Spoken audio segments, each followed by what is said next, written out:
Baik, bismillahirrahmanirrahim. Assalamualaikum warahmatullahi wabarakatuh. Selamat datang kembali teman-teman di perkuliahan penginderaan jauh kelautan di pertemuan ketujuh. Hari ini kita akan banyak belajar tentang pengolahan citra, yaitu di sini kita akan belajar mengenai kombinasi kanal. Kemudian kita mencoba untuk belajar mengenai komposit warna, lalu dilanjutkan dengan true color dan pseudo color, dan diakhiri nanti dengan bagaimana kita akan belajar mendapatkan atau mengunduh citra-citra dari para penyedia citra tersebut. Tanpa panjang lebar, untuk materi yang pertama tentang kombinasi kanal akan dijelaskan oleh kelompok 1. Pada kelompok 1 dipersilakan. Oke, baiklah. Perkenalkan, nama saya Iqbal Maulana Yusuf Sanjaya, NIM 190254241056, dan ini teman saya. Perkenalkan, nama saya Rendian Fofo Pasaribu dengan NIM 190254241022. Oke, baiklah. Kami dari kelompok 1 akan menjelaskan yang materi pertama, yaitu kombinasi kanal.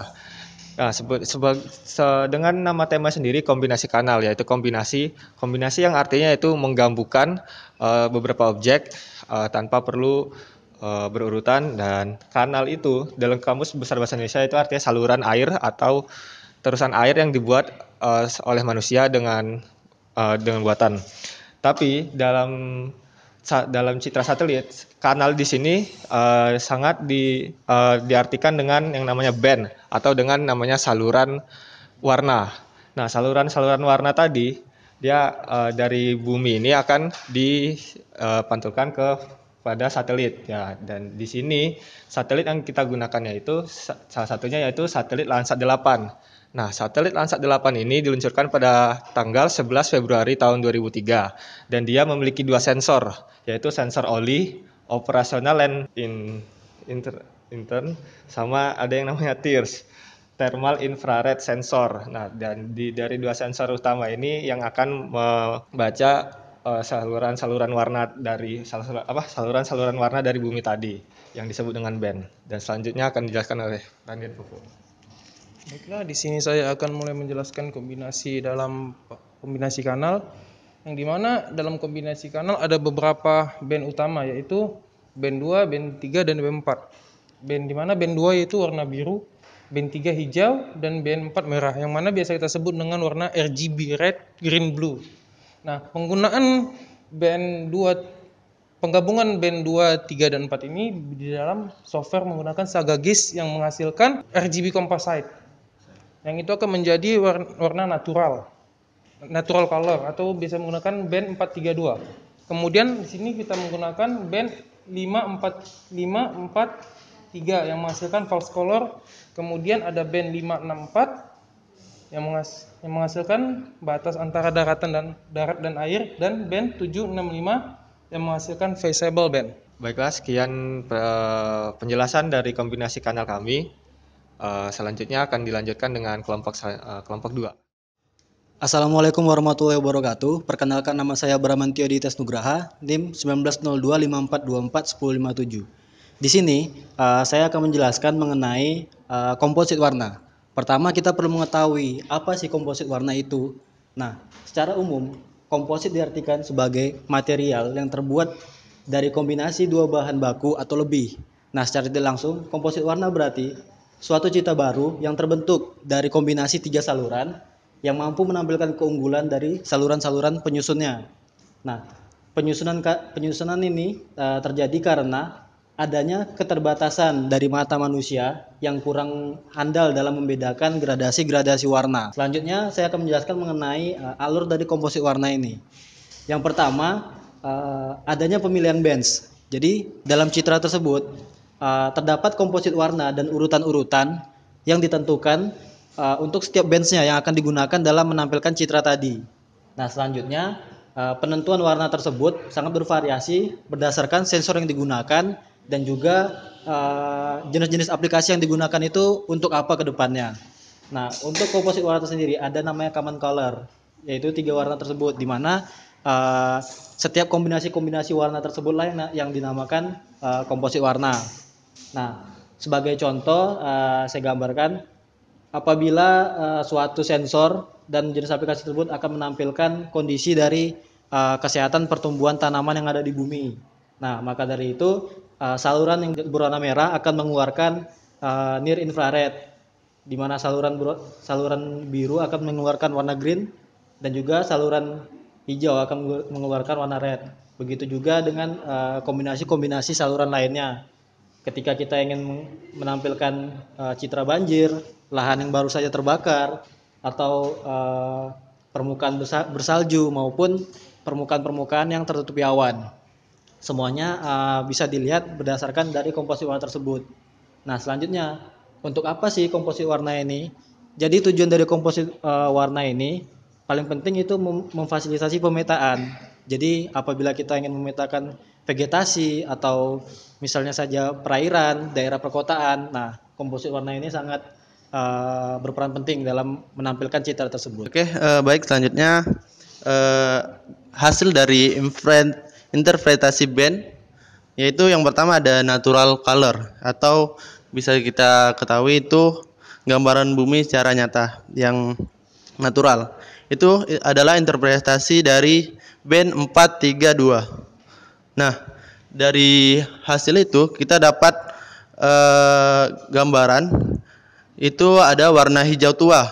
Hijau tua itu menggambarkan vegetasi. Kemudian ada warna coklat, itu menggambarkan tanah. Kemudian putih menggambarkan awan. Ada juga hijau muda. Hijau muda itu menggambarkan sawah dan biru menggambarkan perairan. Kemudian hasil interpretasi dari band 5, 6, dan 4 itu menggambarkan land and water. Gambar hasil interpretasi ini, hijau menggambarkan vegetasi sama dengan yang tadi. Kemudian merah menggambarkan tanah dan putih menggambarkan awan. Dan kemudian apa sih kegunaan dari ini? Kegunaan dari komposit warna ini ialah untuk memudahkan dalam proses mengidentifikasi suatu objek. Yang mana dalam citra satelit, karena pada citra satelit telah terkomposit memiliki warna masing-masing. Kemudian untuk mendeteksi, mengidentifikasi, menilai arti pentingnya objek yang tergambar pada citra dan menganalisa kenampakan suatu objek berdasarkan warna, dan bentuk ukuran, pola, tekstur, bayangan, situs asosiasi, dan konvergensi bukti. Mungkin itu yang dapat kami sampaikan dari komposit warna. Selanjutnya akan dilanjutkan oleh kelompok 3. Terima kasih. Baiklah, perkenalkan nama saya Edgina Skarisa. Di sini saya akan menjelaskan materi tentang true color. True color merupakan citra yang memiliki warna sejati yang berasal dari kombinasi warna dasar. Biasanya juga disebut dengan natural color. Untuk memudahkan dalam menganalisa wilayah diperlukan penggabungan 3 band, yaitu red, green, blue, yang merupakan warna dasar dari citra true color. Hasil dari penggabungan band hampir mendekati nyata atau sama dengan gambar yang diambil menggunakan kamera atau yang kita lihat secara nyata menggunakan mata kita. Hasil dari citra satelit ini sedikit pudar atau kontras yang kurang baik dan fitur pada gambar sulit dibedakan. Contoh dari true color ini yaitu gambar penampakan bumi atau gambar yang kita bisa lihat di peta atau Google Earth atau Google Map. Yang kedua yaitu lahan terbangun yang dikombinasikan dari band 432. Juga contoh dari true color selanjutnya yaitu jalan yang merupakan kombinasi dari band 432. True color sendiri ya merupakan hasil penggabungan dari 3 band yang tadi yaitu yang red, green, blue yang diolah menjadi citra digital. Citra digital dari RGB ini dapat diolah atau diinterpretasikan pada aplikasi MATLAB dan juga aplikasi Envy. Baiklah, perkenalkan nama saya Putri Mustika Sari dengan NIM 19025425145. Nah, di sini saya akan menjelaskan tentang pseudo color. Pseudo color itu perubahan atau penghasilan warna dari penghasilan warna RGB red, green, blue dari grayscale atau monokrom. Nah, contoh dari pseudo color ini yaitu citra digital dari MATLAB. Penggunaannya ini kita lihat dari warna monokrom, lalu diubah jadi menjadi warna intensity slicing. Lalu tahap terakhir yaitu gray level transform. Pseudo color ini dapat dilakukan pada satu band, yaitu diproses dengan pseudo color mapping. Pseudo color ini dapat menyamarkan tekstur dan kualitas gambar dengan hasil gambar aslinya. Sekian dari kelompok kami. Nama saya Renta Sridamika Siaan dengan NIM 190254241006.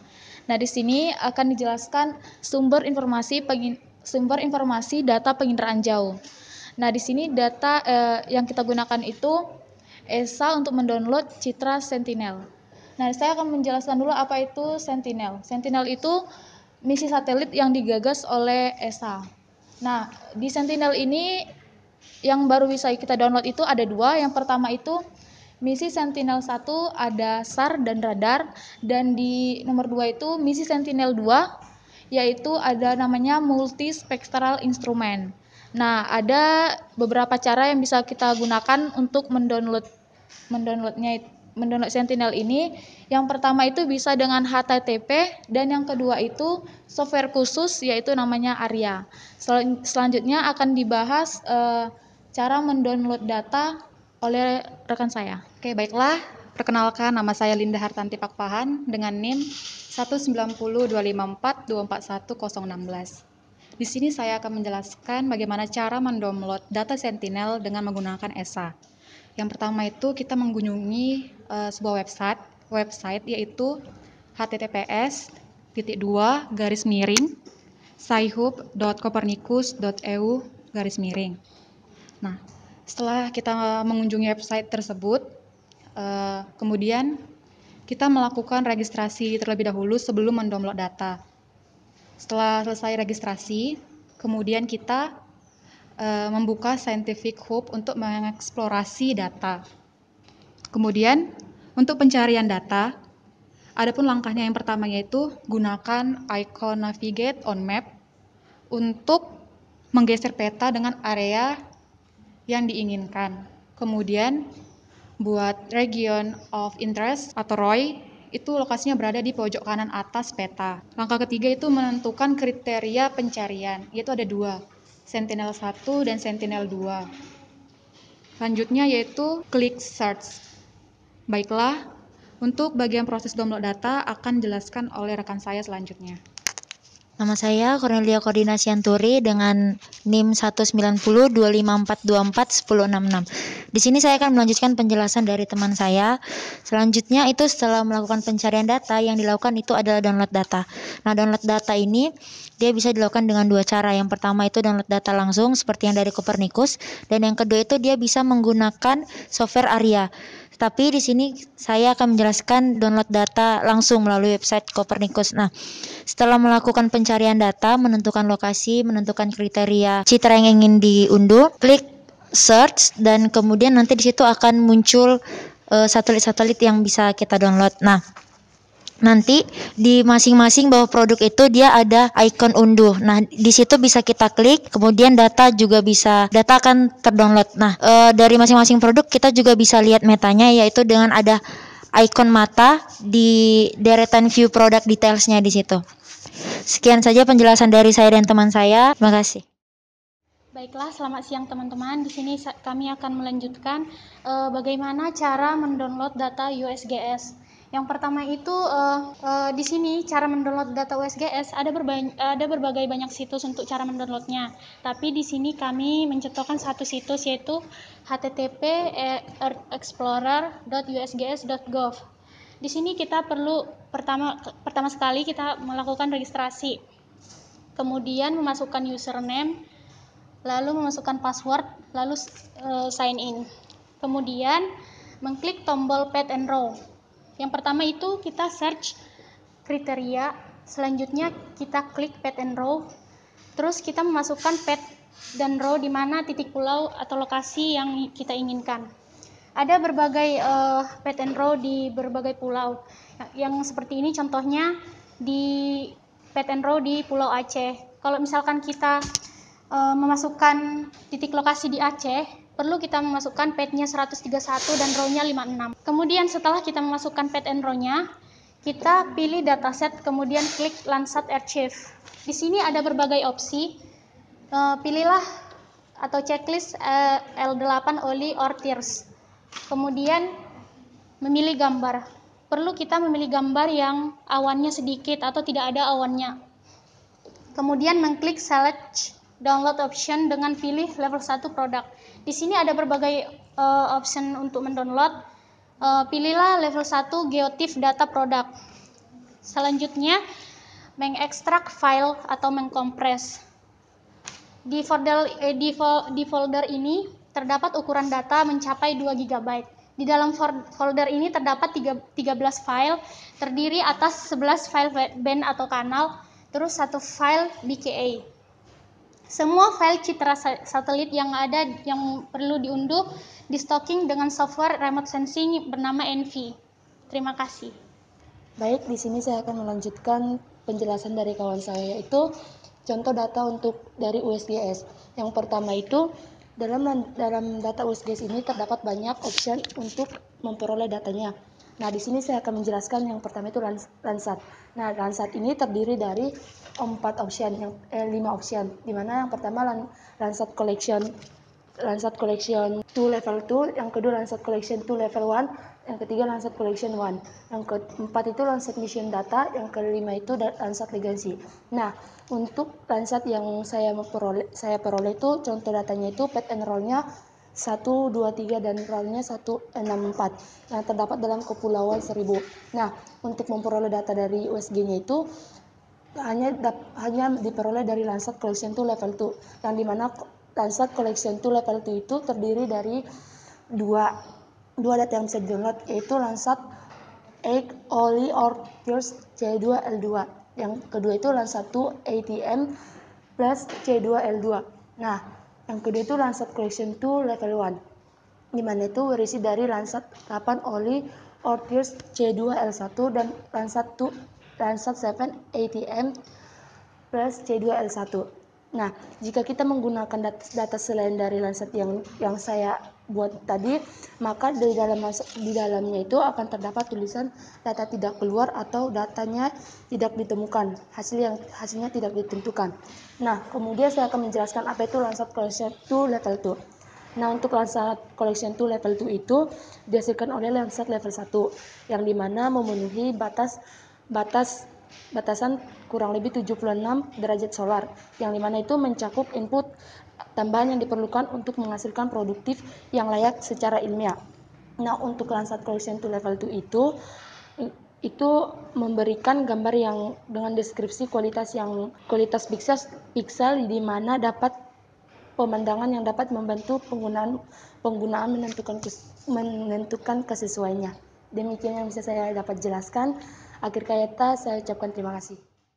Baik, tadi sudah kita lihat bersama-sama presentasi dari teman-teman kita. Jadi harapan saya dengan menonton video ini teman-teman bisa mengerti sedikit, memahami mengenai tadi kombinasi kanal, habis itu komposit warna, terus ada true color, shadow color, dan langkah-langkah mendownload citranya atau mengunduh citranya. Jadi nanti teman-teman harapannya di rumah silakan teman-teman coba langkah-langkah yang tadi telah disampaikan bagaimana mengunduh citra dari USGS maupun dari ESA. Demikian perkuliahan untuk hari ini. Teman-teman jangan lupa untuk selalu menjaga protokol kesehatan dengan 3M. Yang pertama menggunakan masker, yang kedua sering-sering mencuci tangan, yang ketiga menjaga jarak. Sekian dari saya, terima kasih. Assalamualaikum warahmatullahi wabarakatuh.